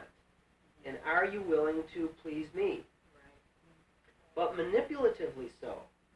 In other words, it was one-sided. It was Elaine giving in to, she loved me enough to give in to me, and then I experienced the desire and in other words, the treat, if you will, of having her do that, never experiencing that she's doing something that she didn't want to do. And that's not love. It may possibly be a distorted form of lust or something of that nature. And did it devastate us? Well, it might not have devastated Elaine, and then I was so off in my own cloud or whatever that I had no measurements toward that. I mean, after all, I won, or I was successful, if you will. But on an ongoing basis, what was that doing to Elaine, or what did that do for Elaine? And it can range anywhere from, well, no, I really do love him, and if he needs this or wishes this, then this will make me happy doing it. So subtle that it's not that important, and then that's okay. But it can range the other extreme, that this is really going against her general morality. And that's a good example of it. And, again, the word compromise always comes up. But something that is, where you can draw a specific line and so on, where there might not be able to be a compromise made, or even okay, I'll give in to you this way. If regarding the car, you'll let me bargains can be worked out, and that might work that day or for the trade-off. It's okay, I'll do this if you'll do this, because sometimes we have to pay for some of the things we want, either intellectually or money or all that. And a deal of that works initially, but then don't count on that every time, because again, what are you doing? You're setting up a pattern, an inadequate, unequal pattern, and there is usually selfishness in there. Now again, I can use so many examples of myself that I can see it now as a selfish part of me, the dictionary definition, me for myself. And well, will you do this time, or can I have that much money? I mean, after all, I don't spend that much, or never mind the justification of it, but will you give in to me this time and then set up a pattern that is really selfish, and it's harmfully selfish. So simplistically, it all comes back down sort of to the golden rule, in a way, of treating people the way you want to be treated. Another thing that, and I mean, I'm talking to you and me and Lynn and anybody else who's listening, one of the things that I see that's so, and I'm talking about myself, that was directly from my own personal experiences regarding me, and then also observation of sometimes personal and intimate details of other people, is that what? I'm losing my train of thought. Is that we don't test. I'm losing my train of thought. I can't believe this.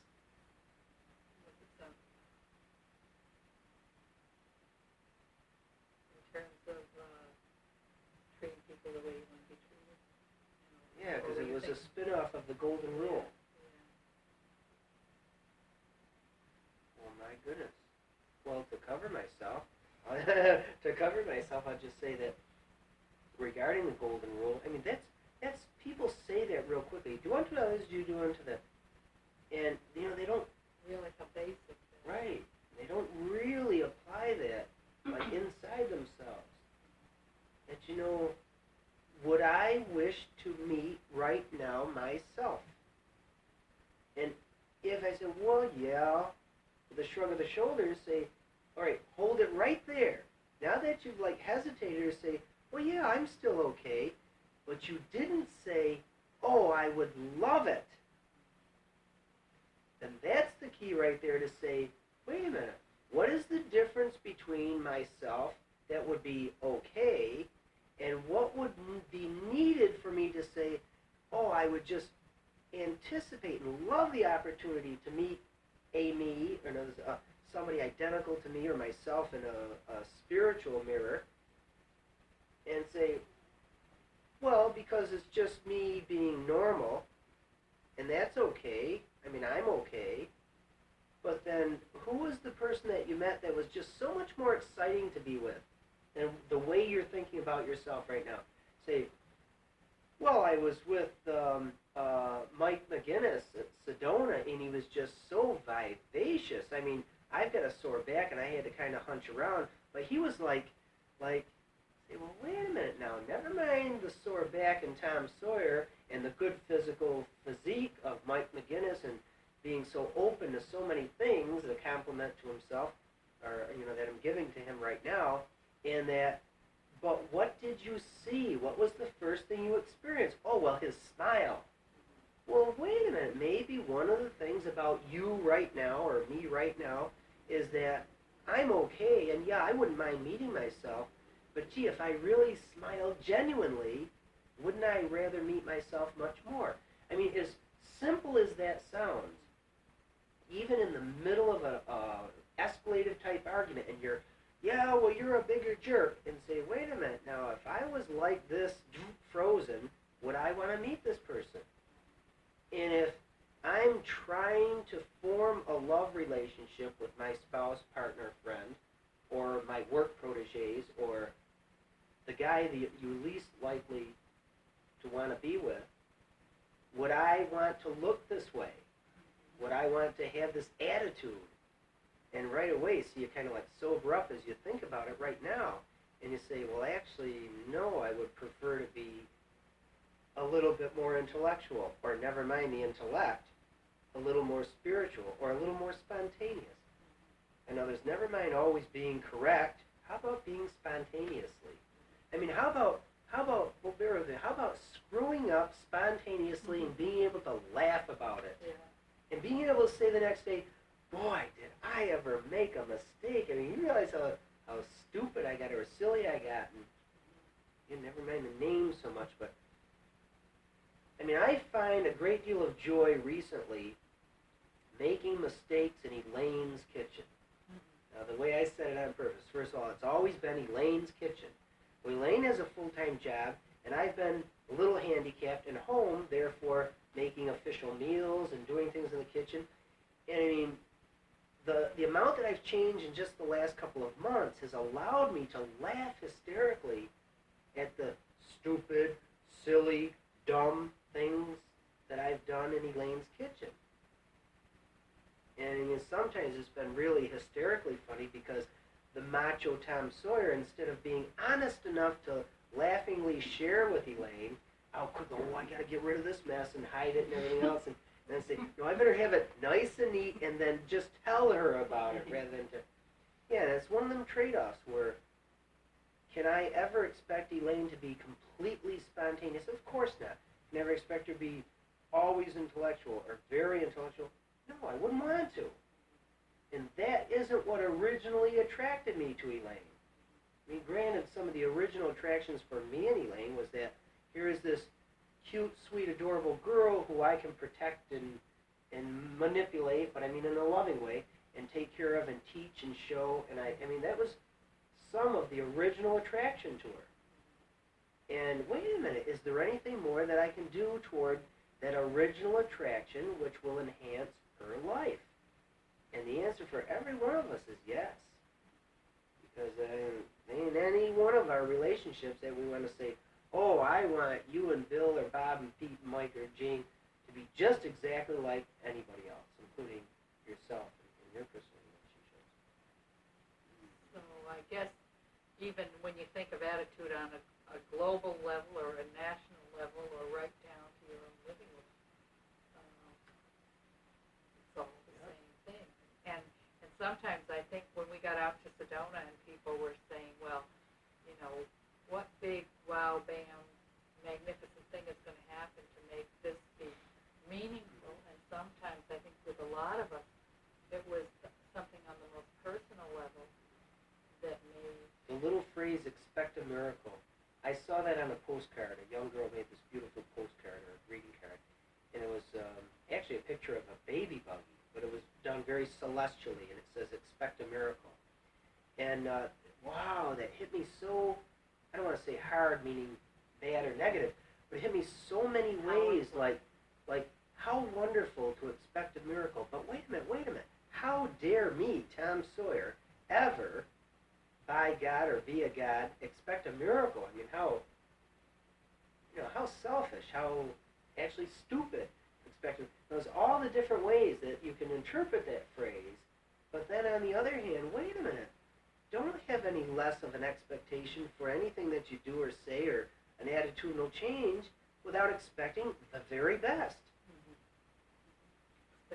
And I mean, everything less than the very best that you compromise on, that is your free will bringing onto yourself Limiting less what than the you best. Limiting and less than the very best. And again, this isn't for the purposes of laying blame either. It's for the purpose of realization. You know, actions to be made real. Let's say one more thing. Go ahead, you We ask. got 10 minutes. Yeah. I asked what you wanted to say. Okay, let me think if I can pick it up. Well, perhaps we're 10 minutes early. I guess so. You had 1 minute to wrap this up. What do you want to say about it? Tim, save us. What should we tell these people? We're talking to about 350 people. Talking about reincarnation. Oh, no. Don't bring subjects like that up right now. Or, no. Oh, well, that I would be suppose that interesting. attitude can certainly Yeah. set up. You know one thing, okay, thank you, Tim. See, and cultural conditioning, I right away said, well, that's not the same subject that we were talking on. So my immediate reaction was, oh, no, that's not the subject for today. And the minute I think about it, I say, wait a minute, there is a correlation here. I've heard from and seen in a lot of people that regarding their, first of all, belief in, I'll say it that way, there's a belief in any aspect of reincarnation, is, oh, well, that's this time, next time I'll do better. Or Elaine said, not knowing for sure if there's her true understanding of reincarnation, she said, I couldn't stand the idea that I am ever going to have to come back or relive this or something either better or worse. Meaning, like, once is enough for what she was dealing with at the moment, at least. In other words, she for herself in her life. And she questioned that that would be just too intolerable for her to think that this isn't all. Knows that there isn't just paradise or something like that after this. Knowing that she believes in at least an afterlife. A prior life or an afterlife, and an afterlife human condition, as opposed to the spirituality paradise or heaven state, or conceivably purgatory or hellish situation. Yeah, people sometimes use that as excuses and rationalizations for not being the very best they can be, like, this costs too much. I mean, I'm not going to start giving in to my spouse, or it was just too convenient for me to be the leader, the ruler, the dominant figure in our marriage, and none of this feminist stuff is going to, that's it would make me too insecure. Guys usually don't say that out loud. They don't want to think that, but that's the basis behind it. Well, no way. That would be stupid anyway. And it's based on their inner fear that it questions their own masculinity and everything that they think that they are as a man. I don't mean just the macho stuff. In other words, is it queer to have feminine characteristics? Well, I mean, I'm here standing in front of you to say by no means. I mean, would I love very much to be able to show, teach, or tell, or do some additional feminine characteristics for my son Tad. I have some apprehensions about, since his father image was a majority of the old Tom Sawyer, is it okay to slap a girlfriend or a spouse? And I'm sort of hinting that Todd might, I'm being honest and casual or careful, saying that he might have a greater tendency than possibly Tim would, or that somebody else that does not have those genealogical traits that I know I had from the last 5 generations of Sawyers, where that was a genealogical characteristic of fight or flight, you use your hand. And I'm not crying or complaining, I'm just saying more like recognition and fact or history that this was it. Now, Tim has heard me philosophize and so on. I'm not talking about that as much as if you be given a genealogical trait, your attitude, even if it be something of reincarnation. People get sometimes hung up in, well, I have a fear of heights because when I was the Queen of Sheba, she fell off a horse near the edge of a cliff. But seriously now, I mean, people are dealing with this, and it's very serious for them and so on. It may be funny, it may not. How dare we laugh at other people's scenarios? But and they carry that with them, and it's either a hang-up or an excuse.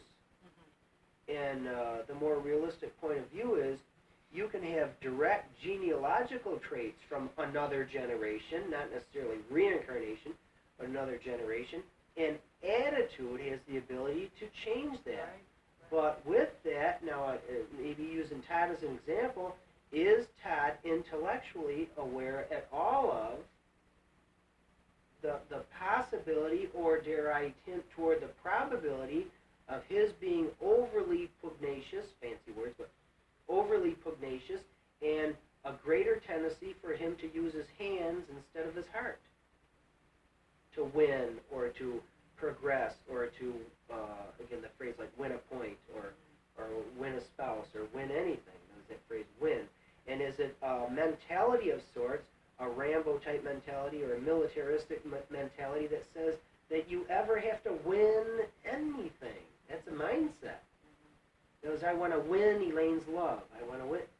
I mean, that's usual for me. And I have to catch myself using that phrase because now it's taken on a new meaning In other words, to win is to be at peace. And you can lose the battle and even lose the war and still be at peace. And the victor is all busy with all of the crap that he's bundled on himself and never being at peace, never being, happy, truly happy. Because, with many of these attitudinal changes that will be either forced on a lot of you or desired and promulgated and developed by any one of us for ourselves and for the people around us, there is a pot of gold at the end of that rainbow. I mean, trust me, just the numbers of attitudinal changes that I've been through has made my life just, it's like a hundredfold. Like a ripple effect. Yeah, and I've gotten unbelievable rewards. It wasn't even for the purpose that I need a reward if I'll be a happier person. Some of the attitudinal changes that I went through weren't for that reward. And I was kind of surprised, saying, whoa, I didn't do this for a reward, and I'm getting love-bombed or rewarded tenfold. Yeah, it works, and it's something to really concentrate on. A lot of videotapes like this or talks should really stick with the one thing and allow yourself for entertainment and stuff and sensationalism and all that and personalized, focused on individuals and so on, go off on different tangents, but then come back and correlate it with attitudes, for example. And this might turn out to be one of the better tapes because we've talked about many things, many circumstances, global and individual, and, why are you sitting watching this tape right now? And what is your attitude? Now, right now, what is your attitude? I know you're tired and bored and you're cramped up and want to get out of the room and get a breath mint, huh? Get a breath mint or something like that. Or go to the toilet, yes. And but what was your attitude when I think I started this tape by saying, you have an attitude about death? And it kind of, gee, what's he talking about now? Or whatever your attitude was then, is it different right this instant? Granted, you're anxious for the various things, but when you walk away from here and drive home or go about your business or go home to the husband that you argued with last night and you're kind of like, how's he going to come through the door? Seriously, honestly, seriously, think about some of the examples that we've given, some of the things that we're talking about, and that my philosophy, at least, from experience as well as philosophy, as well as the knowledge I got from the light and so on, what about all this? And don't be afraid to test it. For you to try an attitudinal change and be overzealous and do too much too soon and be called a jerk by your friend or spouse or somebody around and say, what are you doing now? That's not you. Say, well, no, I was just testing to see if I could be the person that I would really like to be. That says it all.